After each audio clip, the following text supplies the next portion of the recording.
Nunca imaginé que el último paseo con mi hijo terminaría con un portazo al corazón. Me llamo Estela Montoya, tengo 73 años y soy de León, Guanajuato.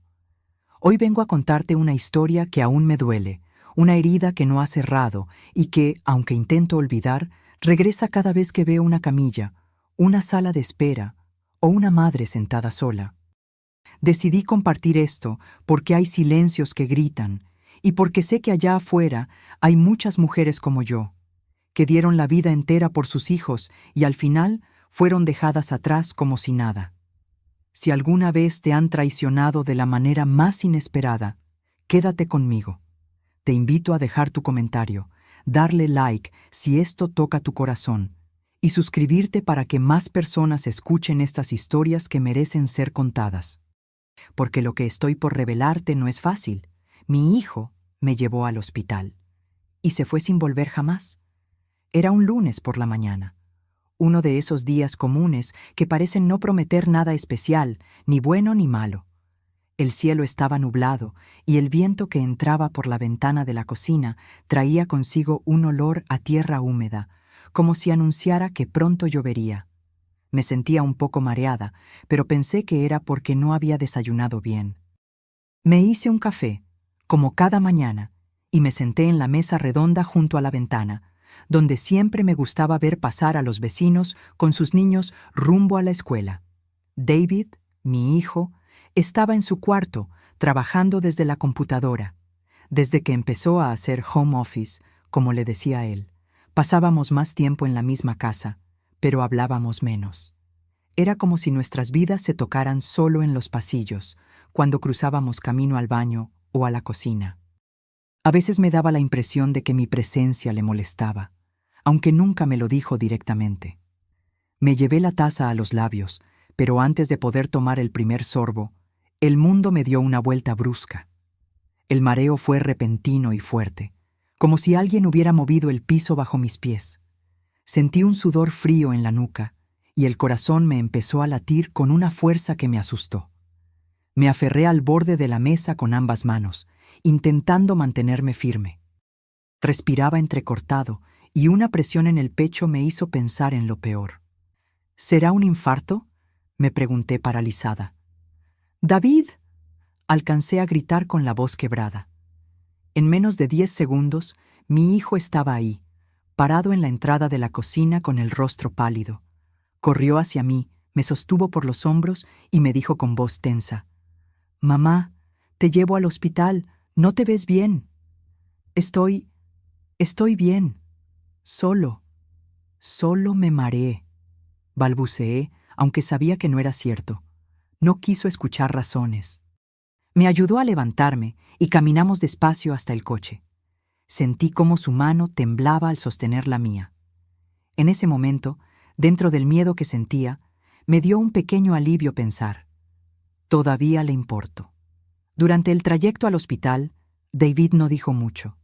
Manejaba serio, con los ojos fijos en la carretera, y una tensión en la mandíbula que me llamó la atención. Yo quería decirle que tenía miedo, que no se fuera, que me quedara cerca. Pero también tenía miedo de parecer débil, de que pensara que exageraba, así que me quedé callada, observando cómo las calles de León pasaban rápidas por la ventana.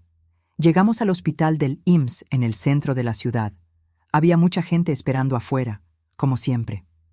En cuanto nos vieron llegar, una enfermera con uniforme azul se acercó con una silla de ruedas y me llevaron directo a urgencias. Me pusieron un oxímetro, me midieron la presión y me conectaron a una mascarilla de oxígeno. Las voces de los médicos se cruzaban como ecos lejanos.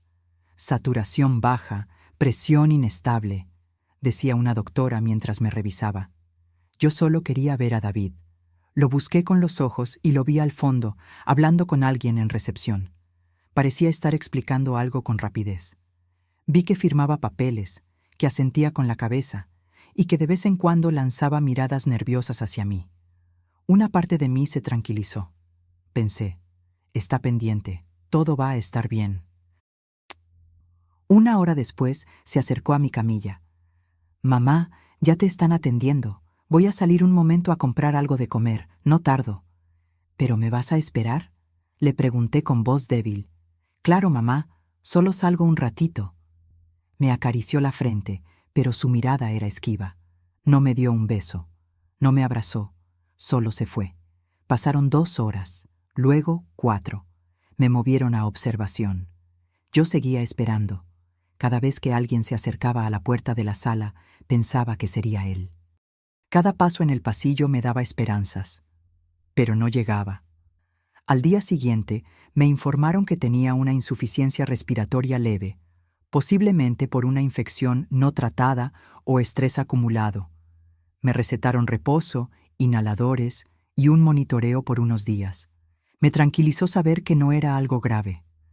Pero mi corazón seguía pesado, no por la enfermedad, sino por la espera. ¿Su familiar ya regresó?, me preguntó una enfermera de voz dulce. Debe estar afuera. Salió ayer a comprar comida, respondí, todavía creyendo en él. Intentaron llamarlo al número que supuestamente había dejado en admisión. No respondió. La enfermera frunció el ceño. Lo intentaron de nuevo. Nada. Esa noche, una trabajadora social vino a verme. Doña Estela, hemos intentado localizar a su hijo, pero el número que dejó no corresponde. También la dirección que registró parece no existir. ¿Está segura de que vive con usted? Claro que sí, respondí, incrédula. Vivimos juntos desde que falleció mi esposo. Él me trajo. Lo entiendo. Vamos a seguir intentando. Pero si no aparece, vamos a necesitar contactar a otro familiar. Me sentí desnuda, como si el alma se me hubiera salido del cuerpo. No era posible. David no haría eso. ¿O sí? Fui dada de alta al 6º día. Me sentaron en una banca junto a la entrada. Tenía mi bolso con mis documentos, una bolsa con mis medicinas y un suéter viejo que me habían conseguido. Miraba la puerta automática abrirse y cerrarse. Entraban personas, salían médicos, llegaban ambulancias. Pero nadie venía por mí. Fue una enfermera quien, al verme llorar en silencio, se acercó y me ofreció un vaso con agua. Le conté, entre suspiros, que mi hijo no había vuelto. Ella no dijo nada. Solo llamó a la trabajadora social, quien me explicó que podrían trasladarme a un albergue temporal para adultos mayores, hasta que se resolviera mi situación. No tuve fuerzas para resistirme. Asentí con la cabeza. Y así empezó mi nueva vida. Sin casa, sin familia, sin certezas. Solo con preguntas que me taladraban el corazón. ¿Por qué lo hizo? ¿Qué hice mal? ¿En qué momento dejó de quererme? Pero eso apenas era el comienzo. A veces me pregunto en qué momento cambió todo. ¿Fue algo que hice? ¿Algo que no vi? Porque si alguien me hubiera dicho, hace 20 años, que mi hijo me dejaría sola en una sala de hospital como a una desconocida, le habría dicho que estaba loco. David era mi vida. Desde el primer momento en que lo sostuve en brazos, supe que estaba dispuesta a darlo todo por él. Yo tenía 33 años cuando lo tuve. Fue mi único hijo. Después de varios embarazos perdidos y un diagnóstico que me hizo perder la fe, David llegó como un milagro. Mi esposo, Ramiro, lloró conmigo cuando lo vimos por primera vez. Era pequeño, frágil, pero con un llanto potente que llenaba la habitación. «Va a ser fuerte», dijo Ramiro mientras me acariciaba la cabeza. Y lo fue. Al menos físicamente. David creció en una casita humilde, pero llena de amor. Yo trabajaba en una tortillería por las mañanas y en casa por las tardes. Ramiro era albañil, pero siempre encontraba tiempo para leerle cuentos o jugar con él. Nuestra vida era sencilla, de esas donde se celebra con arroz con leche y se llora abrazados en la cama. No teníamos lujos, pero jamás le faltó comida, ropa limpia, ni una madre que velara por él noche tras noche. Recuerdo una vez, cuando David tenía 8 años, que se enfermó de neumonía. Estuvo una semana en el hospital. Yo no me moví de su lado ni un segundo. Dormía sentada en una silla de plástico, con las piernas hinchadas, pero no me importaba. Solo quería verlo bien. Y cuando me dijeron que se iba a recuperar, Me arrodillé en la capilla del hospital y le prometí a Dios que daría lo que fuera por él. Lo cumplí. Siempre lo cumplí. Cuando Ramiro falleció, de un infarto fulminante a los 56 años, todo cambió. Fue como si el mundo se partiera en dos. David tenía 22 años, recién había terminado la carrera de contaduría. Lo vi llorar por primera vez como adulto, con una rabia silenciosa que no sabía cómo consolar. Yo también estaba rota, pero no podía dejarme caer. Tenía que seguir, por él.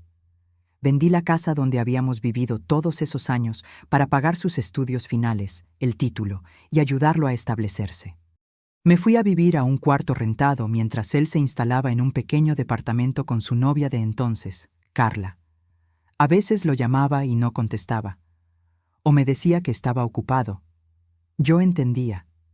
Quería darle espacio. No quería ser la típica madre que se entromete. Pero lo extrañaba. Con el tiempo, Carla se fue. No supe bien por qué. David volvió a buscarme y me pidió que me fuera a vivir con él. «Para que no estés sola, mamá», me dijo. Y yo, feliz, empaqué mis cosas y regresé a su lado. No me importaba vivir en un espacio pequeño o que tuviera que compartir baño. Lo único que quería era sentir que aún tenía un hogar. Durante los primeros meses fue hermoso. Cocinábamos juntos, veíamos telenovelas por las tardes y los domingos hacíamos caldo de pollo como en los viejos tiempos. Me decía, «Mamá linda», y me abrazaba por la espalda mientras cocinaba. Yo me sentía útil, amada, necesaria, pero poco a poco todo empezó a cambiar. Llegó una nueva novia, Natalia. Más joven que Carla, muy moderna, con una forma de hablar rápida y una mirada que me analizaba de pies a cabeza. Desde que entró a la casa, sentí que sobraba. Era amable, sí, pero distante, como si no supiera bien qué hacer conmigo. David cambió con ella. Se volvió más serio, más reservado. Empezó a pasar más tiempo encerrado en su cuarto o salía sin decir a dónde.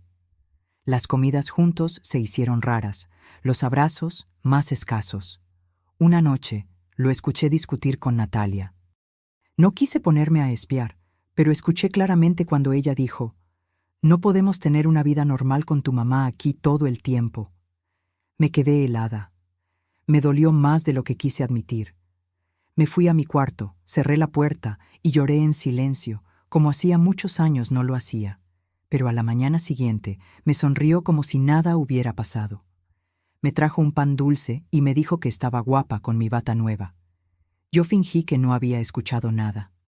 Porque, ¿qué otra cosa podía hacer? No tenía a dónde ir.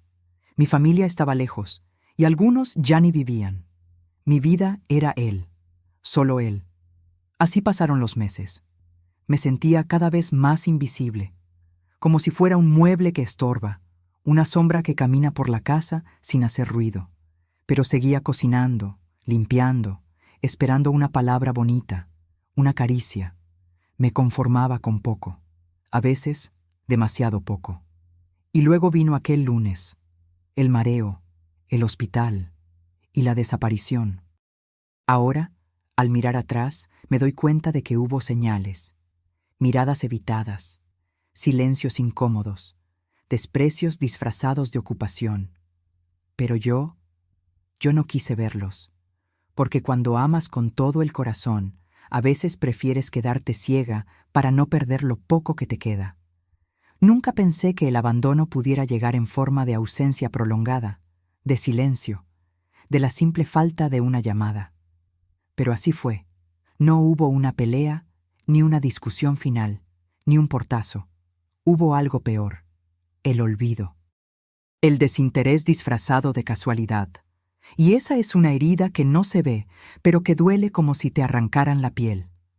Después de salir del hospital, me llevaron a un albergue público para adultos mayores. Un sitio limpio, sí, pero con ese aire triste que solo tienen los lugares donde viven personas que ya no tienen a dónde ir. Me recibió la directora, la señora Eloísa, con una amabilidad que agradecí, pero también con una mirada de lástima que me rompió el alma. Me ofrecieron una cama, un pequeño closet y una bandeja con sopa caliente. Me senté sola, con el plato humeante frente a mí, y no pude comer. Me temblaban las manos. A un lado mío, una señora de cabello blanco me preguntó cómo me llamaba. Estela. Le respondí apenas con un hilo de voz. Ella me dijo que se llamaba Ofelia y que llevaba 2 años ahí. Pero no te preocupes, te acostumbras. Al principio duele, luego se entumece, me dijo. Y yo, al escucharla, sentí una punzada de miedo. ¿Eso me esperaba? Los primeros días fueron los peores. Cada mañana me despertaba esperando que David apareciera. Pensaba que todo había sido un error, una confusión, que su celular se había descompuesto, que la dirección mal escrita en el hospital había sido un accidente. Me convencía de que, en cualquier momento, entraría por la puerta con cara de preocupación y los brazos abiertos. Pero no pasó. No el primer día, ni el segundo, ni el 10º. Pedí que volvieran a llamarlo. Una trabajadora social muy paciente, llamada Tania, intentó comunicarse otra vez. Nada. También buscó en redes sociales, pero el perfil de David estaba cerrado, sin publicaciones recientes. Parecía como si hubiera desaparecido del mapa, como si yo nunca hubiera existido en su vida. Entonces sucedió lo que realmente me hizo abrir los ojos. Tania consiguió contactar a un antiguo amigo de David, un tal Martín, que vivía en Querétaro. Fue gracias a una vieja publicación de una fiesta que encontramos su nombre completo. Cuando Tania lo llamó, él fue amable, pero su respuesta me dejó helada. Ah, David. Sí, ya no vive en León. Se mudó con su pareja a Mérida hace como 3 semanas. Me dijo que quería empezar de cero. ¿Por qué? Tania se volteó hacia mí. Yo estaba sentada, temblando. Le pedí que colgara. No quería saber más. Sentí como si me hubieran echado un balde de agua helada encima. 3 semanas. Se había mudado sin decirme, sin dejar una nota, sin avisar a nadie. Y yo seguía pensando que volvería por mí. Esa noche no pude dormir. Me acurruqué en la cama como una niña perdida. Recordé cuando David se fue por primera vez a estudiar a otra ciudad. Lloré tanto esa noche. Pero al menos entonces él llamaba, me escribía, volvía en vacaciones. Esta vez, no. La verdad, la más cruda, me golpeó con violencia. Me había dejado a propósito. No fue una omisión. Fue una decisión. Una elección calculada, silenciosa, cobarde. Y por primera vez sentí rabia, no dolor, no tristeza, rabia. ¿Cómo fue que llegamos a esto? ¿Cómo puede un hijo que fue amado, protegido y acompañado durante toda una vida decidir desaparecer así, sin más? ¿Qué tampoco valía yo para él? La rutina en el albergue era monótona. A las 7, desayuno. A las 9, terapia de movilidad. A las 12, comida. A las 3, hora de descanso. Todo estructurado para mantenernos ocupados. Pero yo no podía evitar mirar la puerta de entrada cada vez que escuchaba un timbre. Esperaba ver su figura, su rostro, su sonrisa. Era ridículo, lo sabía, pero el corazón no entiende razones. Un día, mientras barría el patio, vi a una señora que discutía por teléfono. Lloraba. Decía que su hijo no podía visitarla porque estaba muy ocupado. Me acerqué y le ofrecí un pañuelo. Ella me miró con ojos hinchados y me dijo: «Todos los días me digo que va a venir, pero cada día que pasa me convenzo más de que ya no soy parte de su vida». Me senté junto a ella. Lloramos en silencio. No necesitábamos palabras, porque hay dolores que solo las madres abandonadas conocen. Es un dolor hueco, seco, que no sangra pero ahoga. A los pocos días descubrí que no era la única.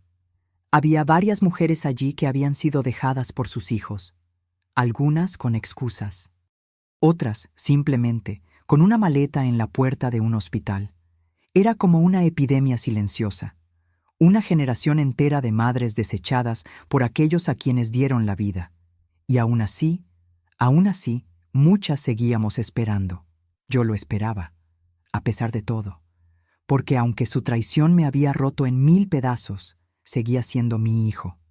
Y eso Eso era lo más triste de todo. Durante semanas viví en una especie de limbo emocional. Como si mi cuerpo estuviera presente en el albergue, pero mi mente se hubiera quedado atrapada en aquella sala de hospital, esperando a David. Me levantaba, me bañaba, me sentaba en las actividades, pero no estaba ahí. Sonreía cuando me hablaban, pero por dentro tenía una tormenta que no cesaba. Era como vivir en dos mundos. En uno, el real, estaba en un hogar de ancianos, con una bata prestada, rodeada de desconocidos, con una etiqueta colgando de mi cama que decía Estela Montoya, ingreso sin familiar responsable. En el otro, el mundo de mi mente, David venía por mí. Me abrazaba fuerte.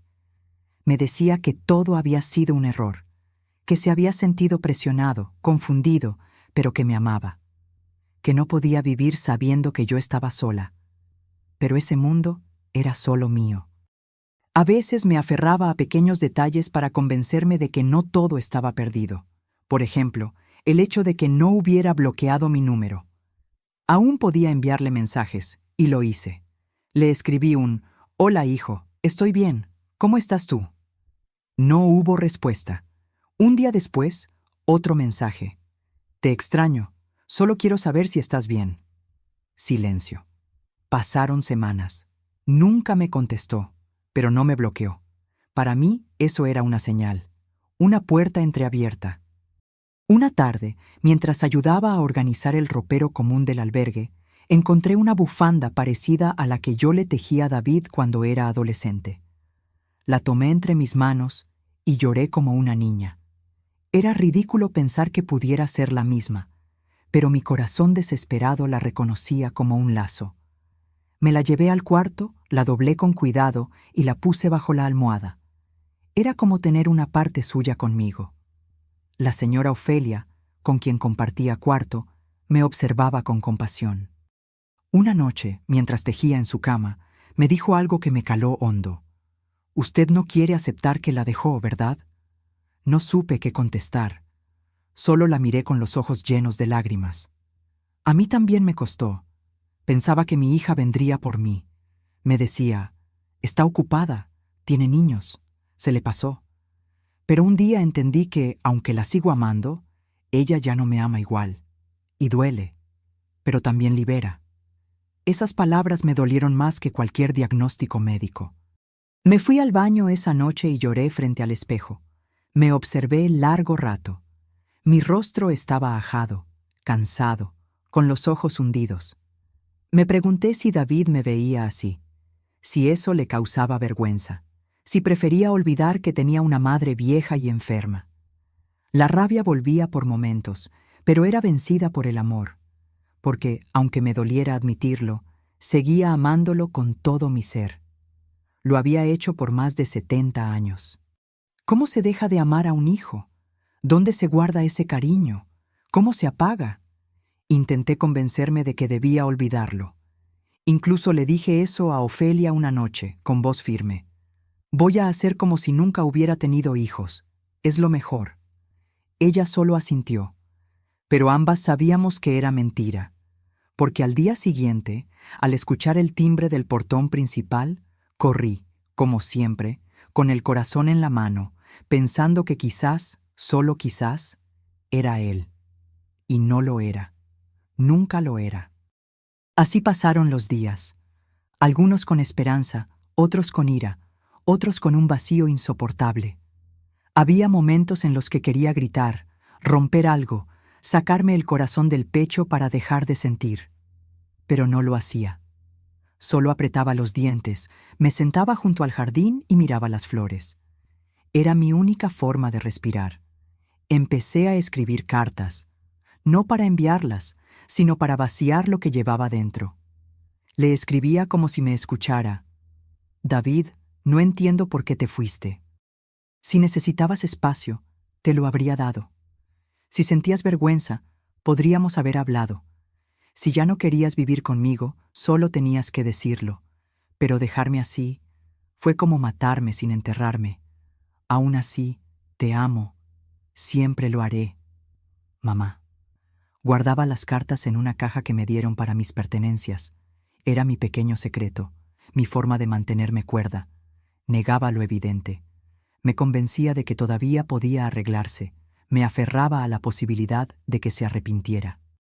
Porque aceptar que mi propio hijo me abandonó con plena conciencia era como aceptar que fracasé como madre, y eso era algo que no podía soportar. Pero en el fondo, muy en el fondo, una voz suave y cruel me susurraba: él ya no va a volver. Y yo, cada día, luchaba por no escucharla. La soledad es un animal silencioso, no llega de golpe ni con estruendo. Se cuela poco a poco entre los huecos de la rutina, se sienta a la mesa contigo, te acompaña al baño, se mete a tu cama sin pedir permiso.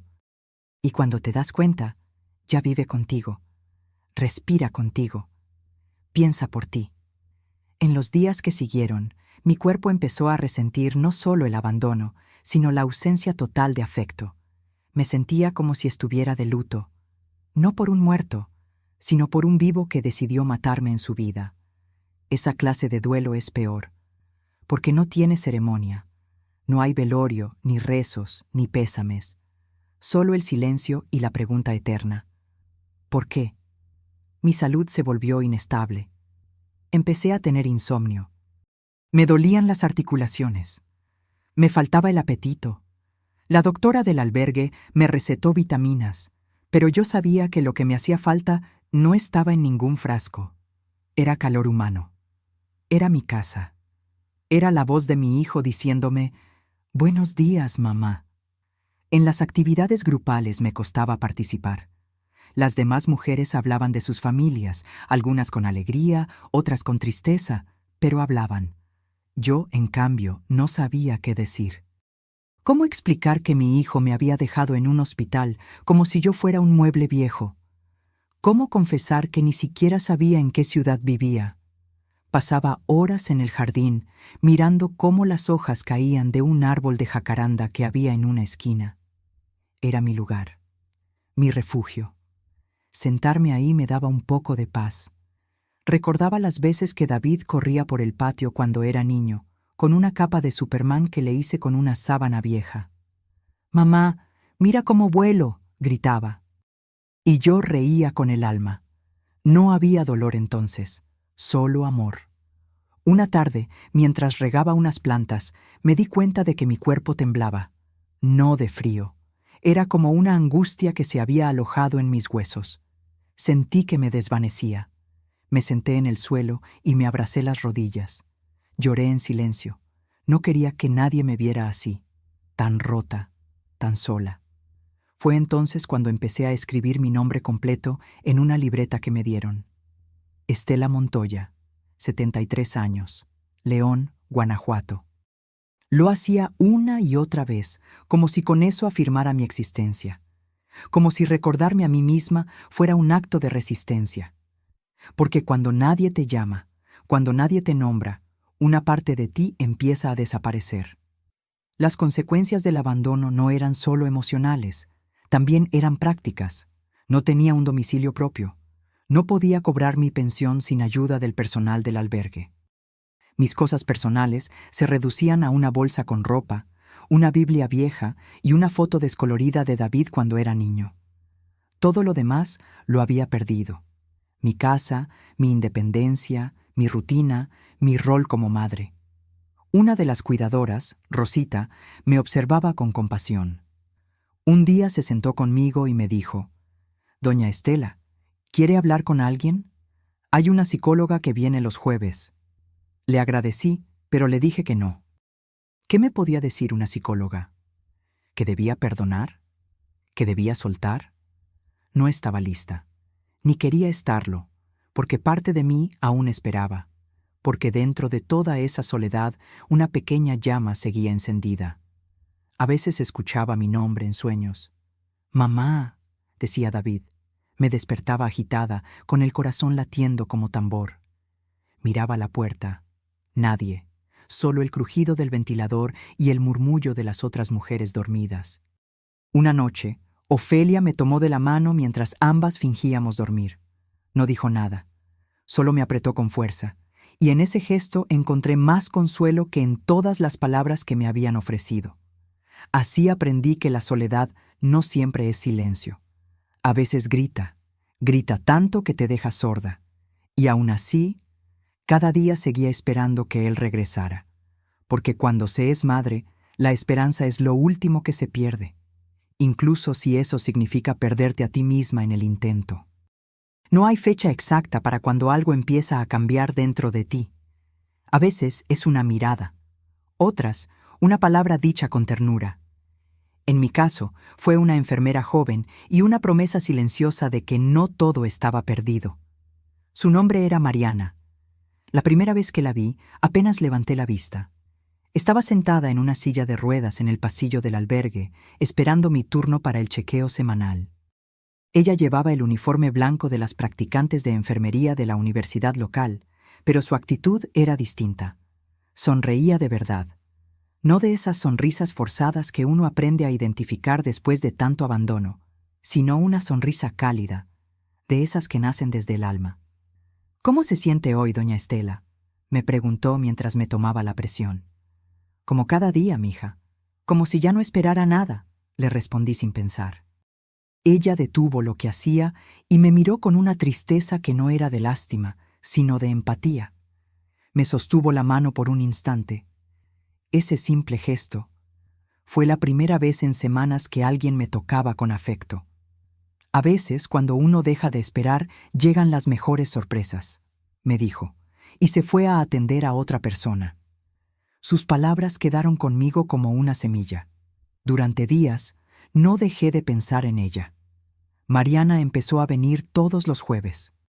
Era parte de su servicio social, pero pronto noté que pasaba más tiempo conmigo que con los demás. A veces traía un panecito dulce escondido en su mochila. Otras, una manzana o una botellita de agua saborizada. Detalles pequeños, pero llenos de humanidad. Una tarde, mientras me ayudaba a doblar unas mantas, me preguntó si tenía familia. «Tenía», le dije, «un hijo», pero se fue. «¿Y no volvió más?», negué con la cabeza. Sentí un nudo en la garganta, pero me forcé a sonreír. «Yo también fui dejada», me dijo entonces, «no por mi madre, sino por el hombre con quien pensé que haría mi vida. Me embaracé joven, él me prometió que estaría conmigo, y se fue antes de que naciera mi hija».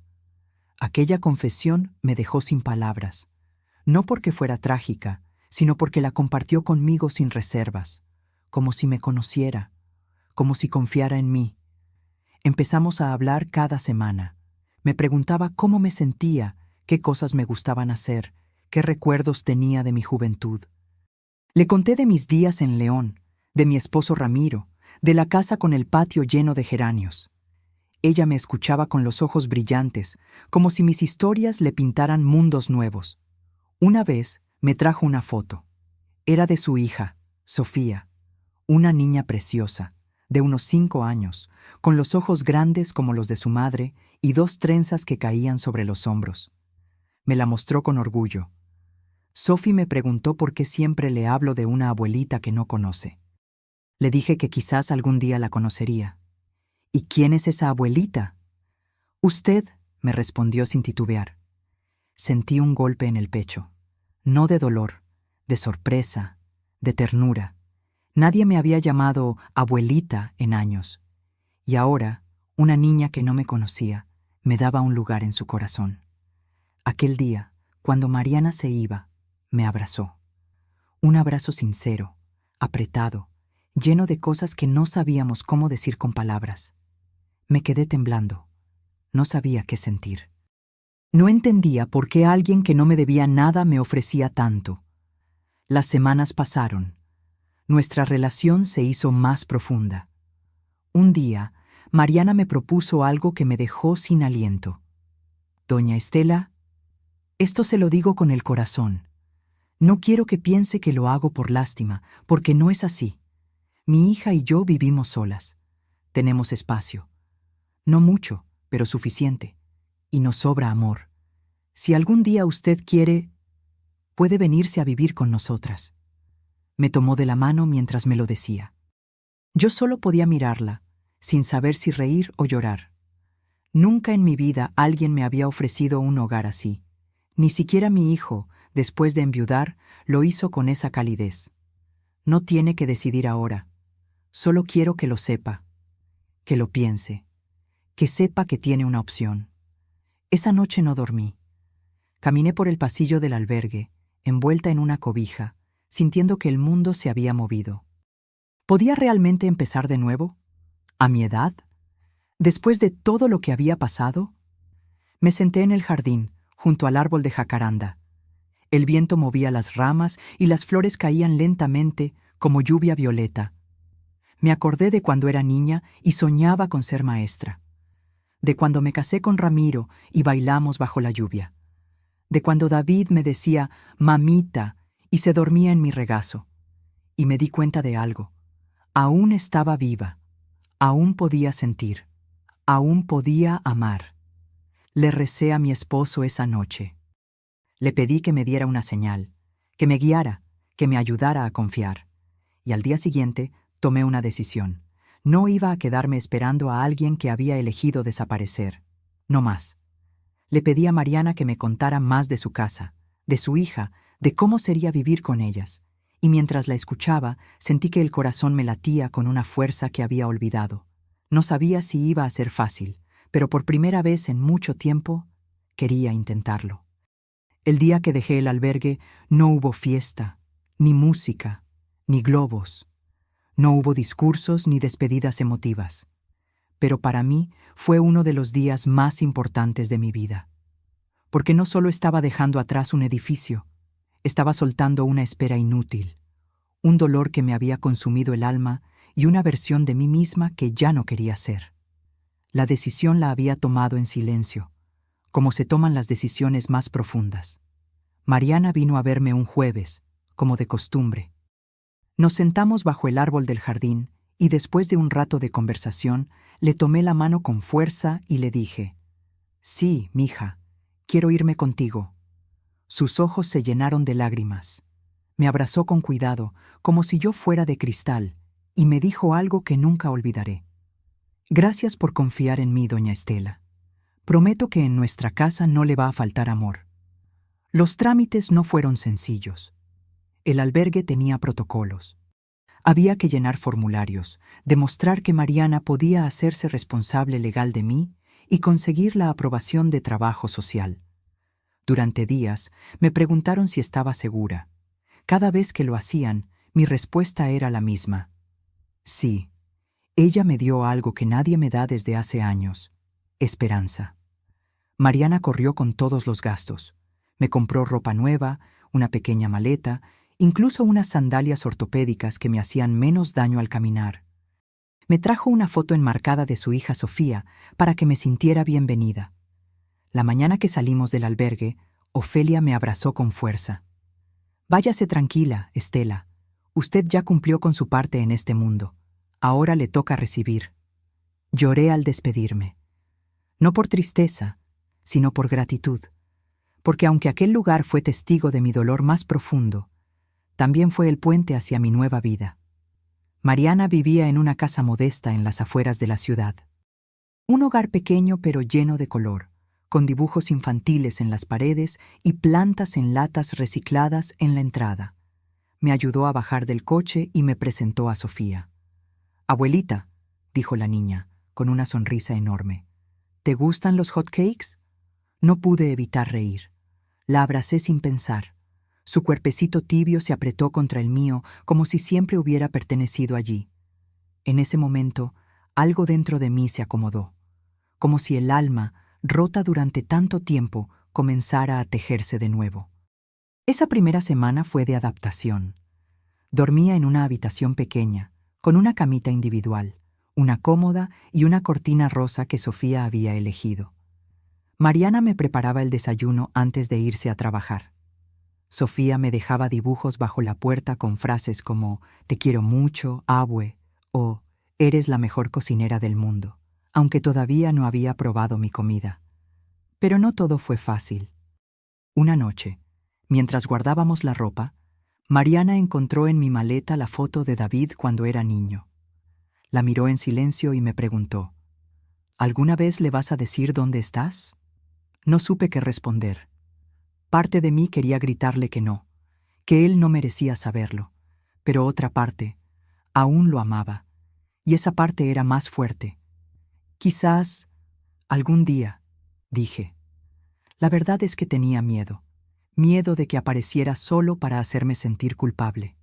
Miedo de que volviera a desaparecer. Miedo de abrir la herida que apenas empezaba a cerrar.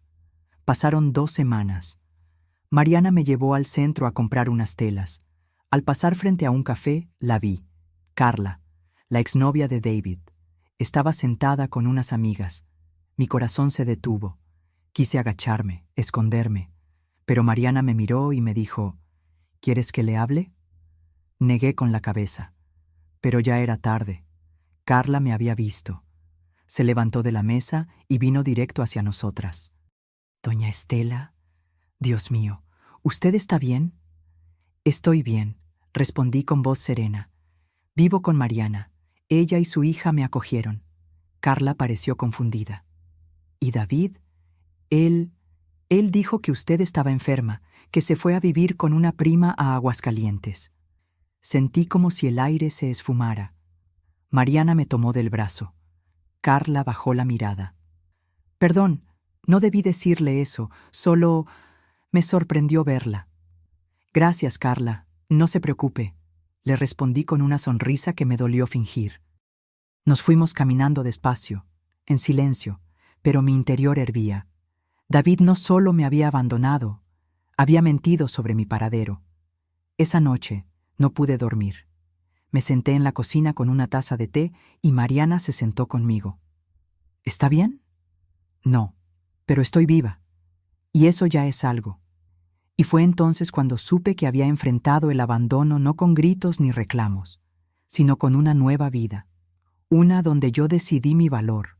Una donde, por fin, me sentía en casa. Una mañana cualquiera, mientras barría el pequeño patio de Mariana, llegó una carta. No era del banco, ni de la escuela de Sofía.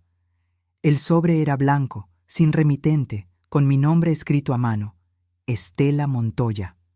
Me sorprendió. Casi nadie sabía que vivía allí. Mis manos temblaron al abrirla, como si sintieran de antemano lo que venía dentro. La carta era breve, 4 párrafos escritos con letra conocida. Una letra que había visto 1000 veces en mis cumpleaños, en los recados sobre la mesa, en los «Mamá, ya vine», pegados en el refrigerador. Era de David. Mamá, no sé cómo empezar esto. Sé que lo que hice fue imperdonable. Sé que me equivoqué. Y sé que merezco tu silencio. Pero necesito decirte que me duele. Me duele haberme ido así, haberte dejado en ese hospital como si no valieras nada, porque no es verdad. Tú vales todo. No supe cómo manejar mi vida. Me sentía ahogado. Natalia me presionaba. Me sentía viejo, frustrado, sin rumbo. Y tú eras un espejo de todo lo que yo no quería enfrentar. Lo sé, suena cobarde. Lo fue. Pero no te dejé porque no te amara. Te dejé porque me dolía amarte y sentirme inútil a tu lado. Sé que no tienes razones para perdonarme. Pero si algún día puedes, llámame. Si no lo haces, lo entenderé. David. No supe qué sentir. Leí la carta al menos 10 veces. Me ardían los ojos, me sudaban las manos. Lloré. Por supuesto que lloré, pero no de rabia, ni siquiera de alivio. Lloré por todo lo que esa carta no decía, por todos los años que no volverían, por las comidas que no compartimos, los cumpleaños que no celebramos, las palabras que se tragó el miedo. Mariana me encontró sentada en la silla del patio con la carta en el regazo. No me preguntó qué decía. Solo se sentó a mi lado. Me tomó la mano. ¿Quieres hablar de eso? No sé, le respondí. No sé si quiero abrir otra vez la puerta al dolor. Guardé la carta en un cajón. No le respondí.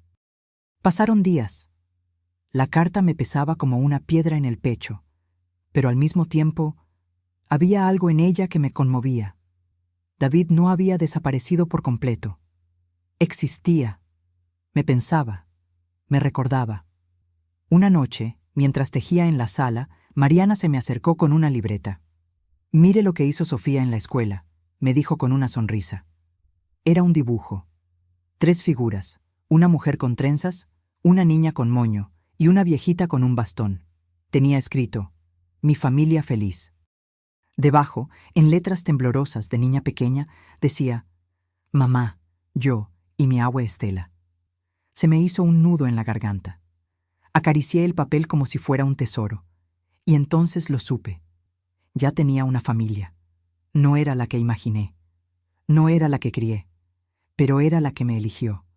La que me miró con amor cuando yo no tenía nada. La que me dio un lugar. David me escribió otra carta semanas después. Más larga. Más arrepentida. Decía que se había separado de Natalia, que estaba en terapia, que pensaba en mí todos los días. Yo no le respondí, no porque no lo amara, sino porque entendí algo que me costó una vida entera aceptar. El amor no siempre viene de donde lo sembramos. A veces florece donde menos lo esperas. Y aunque David era parte de mí, yo ya no vivía esperando. Vivía el presente, con Mariana, con Sofía, con el olor a pan tostado por las mañanas y los dibujos en la nevera. Y por primera vez, eso era suficiente. A veces, los golpes de la vida no nos rompen, nos revelan, nos muestran quiénes somos de verdad, qué cosas pesan en el alma y cuáles podemos soltar. Si me hubieras preguntado hace unos años quién era yo, te habría respondido sin dudar: soy la mamá de David, porque eso era todo para mí. Mi identidad, mi orgullo, mi propósito. Vivía para él. Respiraba por él, y cuando me dejó, sentí que me moría. Pero no me morí. Me dolió el alma, sí. Me arrastré por dentro. Me cuestioné todo. ¿Fui mala madre? ¿Exigí mucho? ¿Di demasiado? ¿Acaso amé mal? Me enfrenté a mis recuerdos con una lupa implacable. Reviví cada gesto, cada palabra, cada vez que le dije: «No te preocupes, hijo, yo me encargo». Y luego, cada vez que él se fue alejando sin que yo lo notara. Es duro darte cuenta de que pusiste tu corazón en manos de alguien que no supo qué hacer con él. Pero más duro es admitir que lo hiciste con gusto, que lo harías otra vez. Porque eso es la maternidad. Una entrega sin garantías. Una apuesta ciega. Durante años pensé que mi valor estaba en ser madre, que eso me definía. Pero el abandono me obligó a ver más allá, a descubrir que yo también era mujer, persona, ser humano con historia, con sueños olvidados, con voz. Esa fue mi mayor lección. Ya no me presento como la mamá de David.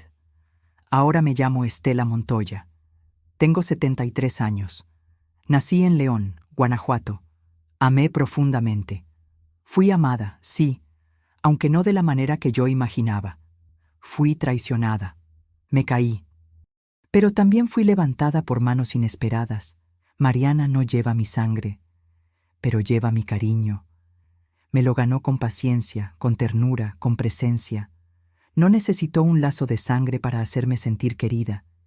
Y Sofía, ay, mi niña, esa criatura me devolvió la capacidad de reír sin culpa, de preparar hotcakes solo porque sí, de sentirme útil al enseñarle a tejer, a leer cuentos, a sembrar una plantita en el jardín. Lo que aprendí es que el amor verdadero no siempre viene de donde sembramos. A veces florece en terrenos nuevos, y eso también está bien. No voy a negar que todavía me duele pensar en David, que a veces, en silencio, rezo por él, que sueño con su cara cuando era niño, cuando me decía «mamita» y me abrazaba sin reservas. Esos recuerdos siguen siendo míos, no los borro, pero ya no son cadenas, son parte de mi historia, no de mi prisión. Aprendí también que el perdón no siempre se da en un acto grandioso, con lágrimas y abrazos. A veces se da en silencio, en la forma en que decides no odiar, en la forma en que eliges no guardar rencor, en cómo respondes a una carta con tu propio silencio, no por indiferencia, sino por dignidad. Porque perdonar no es permitir que te vuelvan a herir. Perdonar es liberar tu alma de lo que ya no puedes cambiar. Y hoy puedo decir que ya no cargo odio en el corazón, solo una cicatriz, una que me recuerda que fui capaz de amar con todo, incluso cuando no me lo devolvieron. Otra cosa que aprendí es que no hay edad para empezar de nuevo. Si me lo hubieran dicho, no lo habría creído, pero aquí estoy, vieja, sí, con dolores en las rodillas y vista cansada, pero también con nuevas ganas de vivir, de aprovechar cada minuto con Sofía, de preparar flan los domingos, de ver las flores del patio crecer. Y aprendí algo aún más importante. No necesito ser indispensable para sentirme valiosa. No tengo que sacrificarme constantemente para tener un lugar en el mundo. Soy suficiente como soy, con mis silencios, con mis historias, con mis arrugas. Hoy, cuando Mariana me abraza y me dice, «Gracias por estar aquí», yo sonrío, porque entiendo que no llegué a su casa por azar. Fue un rescate mutuo. Yo la necesitaba tanto como ella me necesitaba a mí. Y Sofía, bueno, esa niña me curó partes del corazón que ni yo sabía que estaban rotas. Y si alguien me preguntara qué aprendí después de todo esto, le diría, aprendí que el abandono no te define. ¿Lo que haces con él? Sí. Aprendí que no hay que rogar amor. El amor verdadero no se pide, se ofrece, se da, se comparte. Aprendí que a veces, quienes te dan la espalda, solo están abriendo espacio para que lleguen quienes te abrazarán con el alma. Y sobre todo, aprendí a mirar al espejo y decir, Estela, sobreviviste. Y no solo eso, ahora vives con amor, el tuyo, y el de quienes sí eligieron quedarse. Hoy me siento frente a esta ventana, como lo hago cada mañana, con una taza de café tibio entre las manos y una mantita sobre las piernas. El sol entra con fuerza por los cristales limpios, iluminando las plantas del pequeño patio, las macetas que Sofía y yo pintamos juntas, los dibujos que cuelgan en la pared junto al refrigerador. La casa está en silencio, pero no es un silencio triste. Es un silencio lleno de vida, de amor, de paz. Un silencio que abraza, no que castiga. He vivido muchas vidas dentro de esta única vida. Fui hija, esposa, madre. Fui mujer fuerte, mujer rota, mujer invisible. Fui sombra en una casa que ya no me pertenecía. Fui olvido en la mente de alguien que lo fue todo para mí. Pero también fui abrazo, refugio, raíz. Fui historia contada a quien quiso escucharla. Y hoy soy algo que nunca pensé volver a ser. Soy hogar para alguien más. Hace un año pensaba que mi historia estaba terminando, que lo único que me quedaba era esperar la muerte, sin ruido, sin despedidas. Pero la vida, terca como es, me mostró que aún tenía capítulos por escribir, y no cualquiera. Capítulos dulces, cálidos, sencillos, pero poderosos. Capítulos que me enseñaron que siempre se puede volver a empezar, incluso cuando te han arrancado de cuajo. Sofía llega de la escuela corriendo cada tarde y lo primero que hace es gritar «¡Abue!» desde la puerta. Mariana le sonríe desde la cocina. Yo la espero con una fruta cortada o una sorpresa pequeña. No somos una familia tradicional. No compartimos sangre, pero compartimos todo lo demás. Tiempo, espacio, cuidados, risas. Compartimos las cargas y las celebraciones. Nos cuidamos las heridas. Nos elegimos. No pasa un solo día sin que me venga a la mente la imagen de David. No es que lo busque, simplemente llega. A veces en un olor, a veces en un recuerdo fugaz, otras en el sonido de una canción. Y cuando llega, ya no me duele como antes. Me duele de otro modo, como una nostalgia que aprendí a respetar. Como esa punzada leve que deja una cirugía, la marca de una batalla ganada. He leído muchas veces sus cartas. Las guardo en una caja de madera, junto a algunas fotos antiguas y los dibujos de Sofía. Aún no le he respondido. Quizá nunca lo haga. No por rencor, no por orgullo, sino porque entendí que hay heridas que solo cicatrizan en silencio. Que a veces, el mayor acto de amor hacia uno mismo es no volver al lugar donde nos rompieron, aunque venga envuelto en disculpas. David me pidió perdón. lo respeto, valoro su gesto, pero mi perdón ya no está atado a una reconciliación.